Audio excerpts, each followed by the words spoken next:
I will lift up my eyes to the hills. From where will my help come? This striking opening makes the 121st Psalm one of the most memorable of the collection, a psalm often turned to in times of trouble. In my mind, I can't separate it from an image that comes from Zulu, a film that I watched countless times on the slow Sunday afternoons of my childhood, long before I thought to interrogate it in terms of empire or race.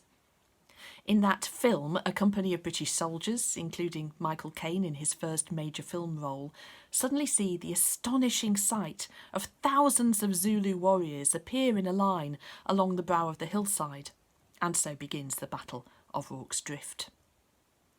You can read this psalm as looking to the hills for deliverance, but because of this association, I see it the other way round.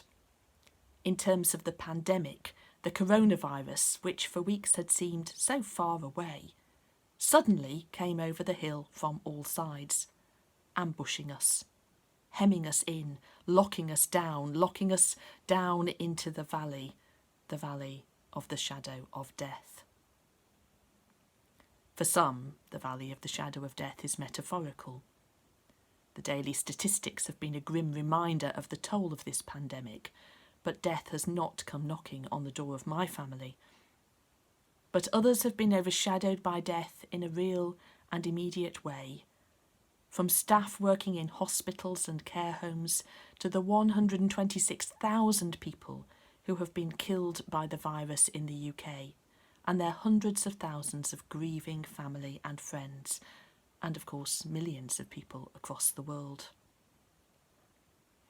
And I do wonder, after the year that we've had, how the words of Psalm 121 sound to grieving, exhausted people. How has the Lord, maker of heaven and earth, been their protector? How have the promises of this psalm been kept? For surely their feet have been swept from under them. The sun has struck them down. Their lives have been poured away. I came across a reflection on Psalm 121 by a contemporary American poet, Christopher Howell. Christopher witnessed the Vietnam War as a journalist, and later his daughter Emma died in a tragic accident at the age of 20. Many of his poems explore themes of grief and loss. I will lift up mine eyes unto the hills. I think of that line again as blossoms blow with rain. Beyond the orchard someone sings. Birds cant their heads to ask if this is the tree they remember, if the refugee finds refuge truly. Steam rises off the pond, or is it a cordite fog, the numberless dead floating like lilies in its breath?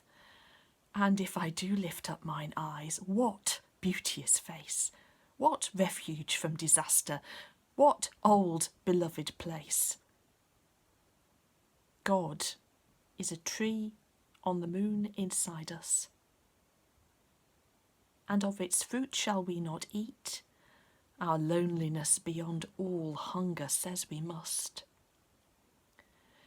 This is the refuge toward which all the frightened and expelled move with breathless care, as if they might spill themselves.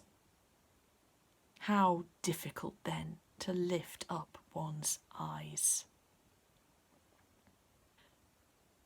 This poem starts off by remembering the psalm in the context of a beautiful place. Blossom, rain, singing, birds seeking refuge in the orchard. But then steam rising off a pond triggers memory of an explosion. Cordite was used in Vietnam. Visions appear of the numberless dead and the horrors of war, and all the old assumptions of lifting up eyes to see a beautiful face, a beloved place, salvation from disaster, are thrown into question.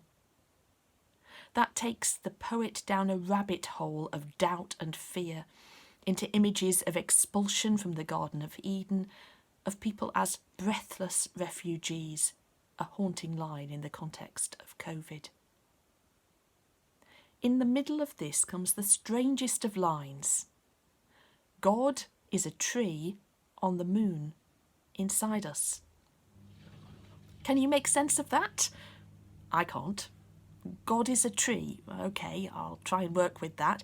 But on the moon? Inside us? And that's a point, I think. Grief and loss have forced the poet to reimagine God, to abandon a relationship with the benign, bearded old guy in the sky, for a relationship with a God much more mysterious and strange.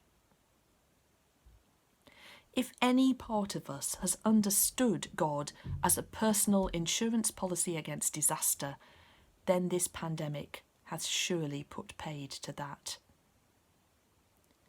But the God who hangs on the tree, crucified, present with us even in the hour of our death, is still there.